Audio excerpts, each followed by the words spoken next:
Siapa yang tak mengenal kabel bawah laut? Ya iyalah bawah laut masa di darat, yang menghubungkan orang di seluruh dunia dengan data dan informasi. Sedangkan kabel listrik bawah laut mentransfer listrik seperti yang digunakan di ladang angin. Kabel bawah laut untuk mentransmisi data telah ada sejak pertengahan 1800-an. Apakah Anda sudah lahir saat itu?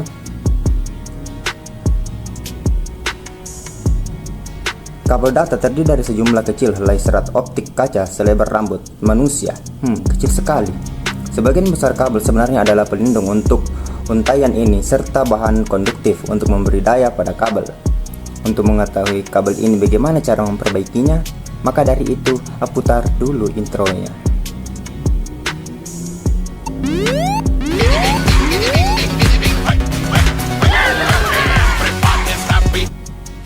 Kabel data terdiri dari sejumlah kecil helai serat optik secara lebar rambut manusia. Sebagian besar kabel sebenarnya adalah pelindung untuk untaian ini, serta bahan konduktif untuk memberi daya pada kabel. Ukuran produk akhir bervariasi tergantung pada jumlah perlindungan yang dibutuhkan. Kabel listrik besar dan lebih melindungi biasanya berada di dekat pantai perairan dangkal. Mengapa kabel bawah laut perlu diperbaiki ya? Kalau tidak diperbaiki, mau kau gunakan apa itu kabel? Kau tidak bisa menangkap jaringan HP-mu. Kerusakan dapat disebabkan oleh kegagalan kabel, tetapi hal ini sangat jarang terjadi. Gempa bumi dapat merusak kabel, seperti yang terjadi pada tahun 2006 di lepas lantai Taiwan, yang menyebabkan kehilangan layanan data, telepon, internet, dan internasional. Sangat meresahkan. Hiu terkadang mengunyah kabel.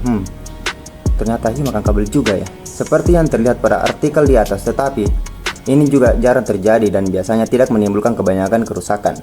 Kegagalan yang paling umum adalah perahu pukat oleh kapal penangkap ikan dan kapal menjatuhkan jangkar dapat merusak dan mudah merusak kabel yang tidak berukuran terlalu dalam dasar laut.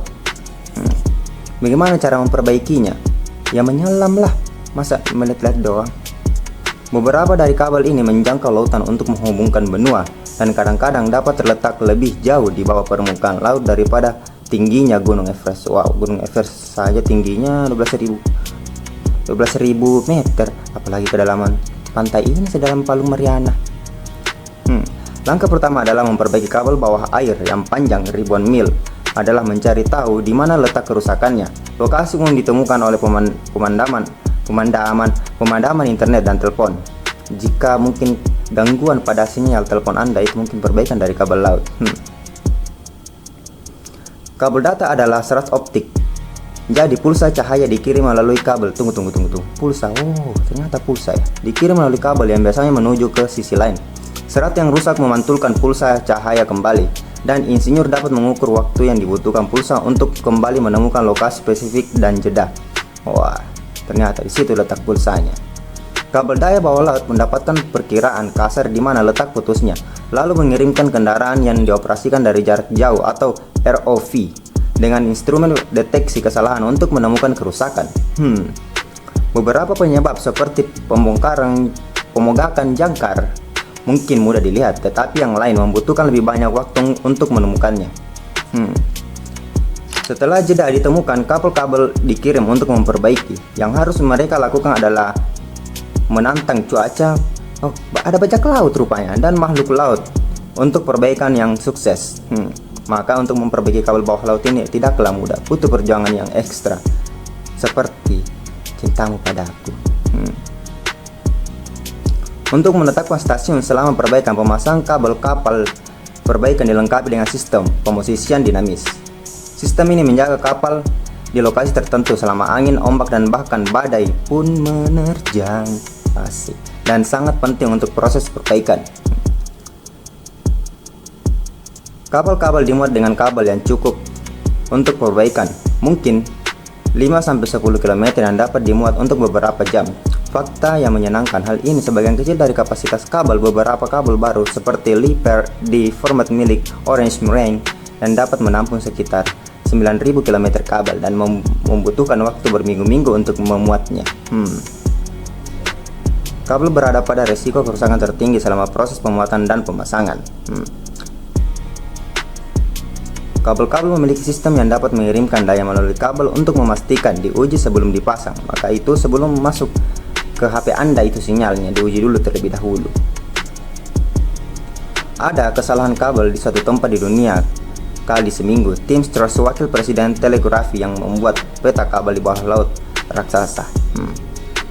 Karena kapal ini terkadang diserang oleh perompak dan pencuri. Wow, pencuri. Sebagian kapal yang menghubungkan ke darat, sebagian besar kabel putus. Bukanlah berita besar karena ada begitu banyak kabel sehingga data dapat dialihkan dengan mudah. Asik. Ladang angin bisa berada dalam bahaya yang lebih besar karena kurangnya redundansi pada kabel listrik utama yang mengalir ke pantai kali. Jika kabel yang rusak berada di perairan dangkal, ROV yang dilengkapi dengan kamera dan cakar robot dikerahkan untuk menemukan kesalahan dan mengambil kabel tersebut. Terkadang kabel sulit ditemukan karena tergeser seperti terseret oleh kabel penangkap ikan. ROV tidak dapat beroperasi di perairan dengan dalam karena tekanan yang meningkat. Rupanya bukan cuma manusia yang dapat memperbaiki kabel bawah laut. Robot pun bisa dikendalikan dari jarak jauh untuk dapat memperbaiki kerusakan ini. Jadi untuk memperbaiki kabel perairan dalam, kapal harus menggunakan grapnel yang menangkap dan memotong kabel, menyeret kedua ujungnya dan melepaskan ke permukaan. Jika perlu, salah satu ujungnya kemudian dapat dikaitkan ke pelampung dan ujung lainnya di bawah atas kapal. Kabel data dapat memakan waktu hingga 16 jam untuk perbaikan, tergantung dari kerusakannya. Maka dari itu bersabarlah. Setelah itu mereka diturunkan kembali ke dasar laut dalam pola omega atau jepit rambut untuk mengakomodasi panjang ekstra.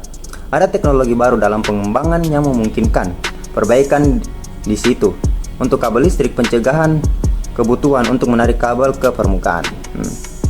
Bagaimana cara melindungi kabel ini?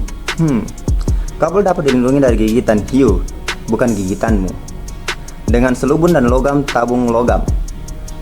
Untuk kabel penangkap ikan, peta disediakan secara cuma-cuma kepada nelayan dengan harapan tidak melaut di atas kabel tersebut. Jadi jika Anda memancing, janganlah sembarangan Anda membanjangkan.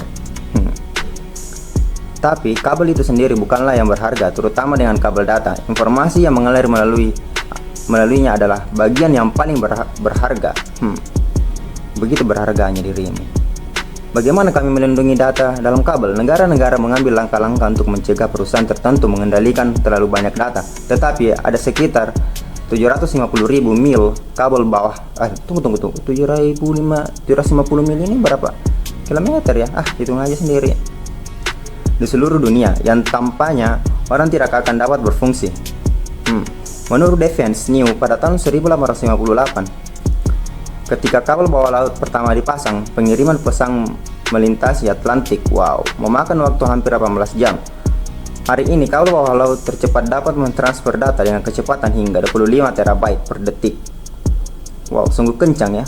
Lebih dari 2 kali lipat jumlah data yang dihasilkan oleh teleskop luar angkasa Hubble setiap tahunnya. Maka dari itu, jagalah kabel itu agar tidak terbuang sia-sia. Jika jaringan Anda lalot, mungkin para pekerja yang di sana sedang berusaha memperbaiki jaringan agar Anda dapat menggunakannya untuk menonton sesuatu yang lebih mengesankan. Mungkin. Wassalam.